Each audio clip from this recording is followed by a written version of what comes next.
Okay, now when attempting to set education and training objectives, now three essential requirements must be met. The first one is senior management must ensure that learning outcomes are clarified and priorities are set. The second is the defined education and training objectives must be realized and attainable. And the last one is the main objective should be translated for all areas in the organization. Again, why do we have to have education and training?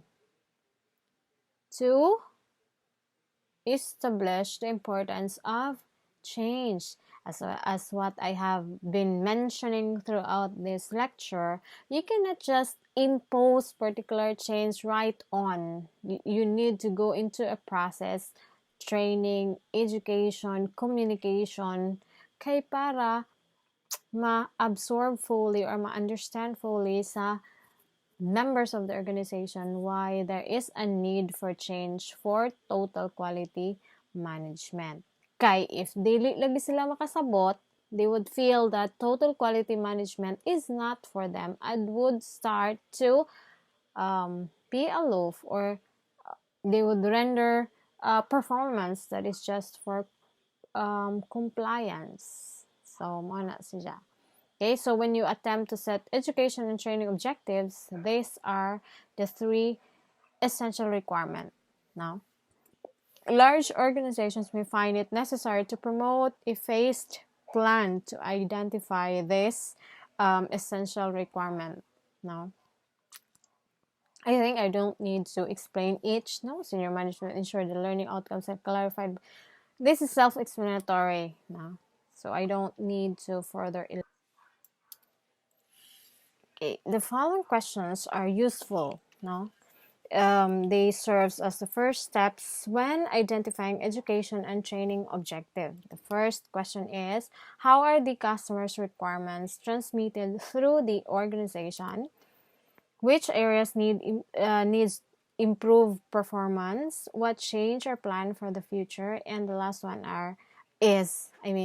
what are the implications for the process framework? Now, education and training must be the responsibility of line management, but there are also important roles for individuals concerned. So you can use these questions, these questions as your benchmark to identify education and training objectives. You just have to, of course, ask the organization how are the customers' requirements transmitted now, which which area that needs improvement in terms of performance. What changes are planned for the future, of course, and what are the implications for the process framework. So you can use this as your in drafting your training objectives. How to establish platform for learning organization. So your second step is to specify education and training needs. No, so this is the next step.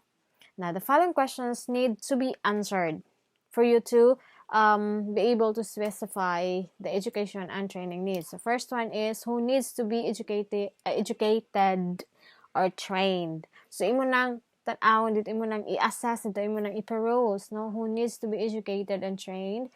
What competencies are required? Now, you might be training your employees for competencies that are not required for the total quality management. So you need to identify that. Okay. How long will the education or training takes? Now, it speaks about the timetable. Kay basig, all throughout the life of the organization, you are just educating and training your employees without any kanang result. So what are the expected benefits? Of course, is the training need urgent? So you need to identify if it is really red flag or red flag, wait, tawag ana. What's it tawag ana basta kay of utmost urgency. So you need to identify it, because if it's not, you should be doing something that is more urgent rather than training and education. So how many people are to be educated or trained? Of course. Now, who will take or undertake the actual education training? And the last one is, what resources are needed? Example, monetary, the people, equipment, the accommodation, or even the outside resources. So you need to answer these questions for you to be able to specify the education and training needs. No, so the answers of this question will direct you know what education and training needs do you or are you going to employ in your organization.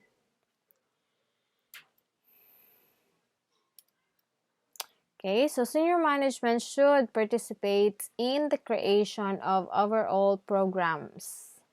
Now, so your next step is to prepare education. Humanaman mo naka-identify what is the needs. So you need to prepare the education training program and materials. And senior management should participate in the creation of these overall programs. Although line managers should retain the final responsibility for what is implemented, and they will often need to create the training programs themselves.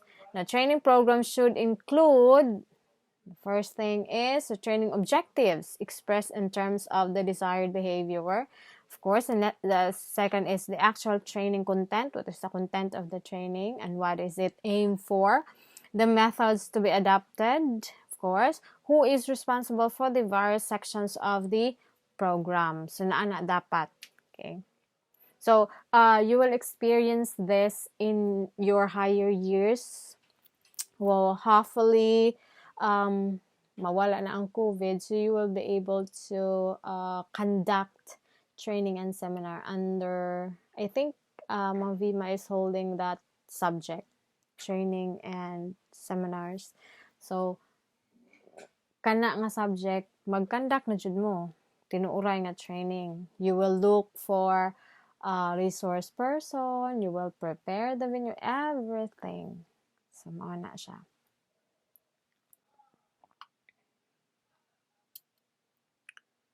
Okay, so we all know that training is a progressive process, no? So which must take into account any learning problems of the trainees. So the effective implementation of education and training programs demands considerable commitment and adjustment by the trainers and trainees alike. So this is just very self-explanatory, for the education and training to be successful, it should demand considerable commitment and adjustment, both by the trainers and the trainee.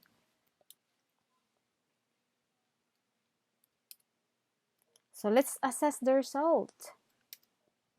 Now, in order to determine whether further education or training is required after the first training or after a particular training has commenced, now line management should themselves review performance when training is completed. However good the training may be, if it is not valued and built upon by managers and supervisors, its effect can be severely reduced. So after every training or education, line management should themselves review the performance, no, for it to assess the result. Kung positive ba or negative. Do you need another set of training and education ba or dili na? So, na siya. Okay, let's senior management will require a system whereby a decision are taken at regular fixed intervals. So, in reviewing effectiveness of education and training, of course, you should start with the policy and then the education and training objectives, no? Kung fit ba sa mga organization, fit ba with the purpose of this training and education for total quality management, and then the education or training organization usa po na sa inyong i-review, no? And of course the progress towards a learning organization. Even if the policy remains constant, there is a continuing need to ensure that new education and training objectives are set either to promote work changes or to raise the standard already achieved. Now, the purpose of management system audits and reviews is to assess the effectiveness of the management effort. Clearly, adequate and refresher training in these methods is essential if such checks are to be realized and effective. So, audit and review can provide useful information for the identification of changing quality training needs. No? So the education training organization should be reviewed in the light of the new objectives. So after this particular training with this set objective, the education training organization should be reviewed. Katong training nimo og education, i-review na sana nimo in light of the new objective. Meaning to say, when the objective of that particular training that has commenced is being reached, nakuha ninyo ang objective, reviewho na po na ninyo in the light of the new objective, because total quality management does not just stop on one objective. So, ikahuman, na-achieve na nimo sa objective, maghimo na po kaglaing objective, that which you need to achieve again. And in that process, now, it is essential to aim at continuous improvement. Umauman dyan ay rason, the continuous improvement. That's why you do not stop now on one particular objective, because you are aiming for continuous improvement. Training must never be allowed to become static, and the effectiveness of the organization's education and training programs and method must be assessed systematically. So again, training must not be allowed to become static. It should always be dynamic, because of course the environment at which your organization is thriving is also dynamic. So kung magpaka-static ka, what will happen to you? Malubong ka as the time goes by. So you need also to be dynamic para matupngan nimo ang pagka-dynamic sa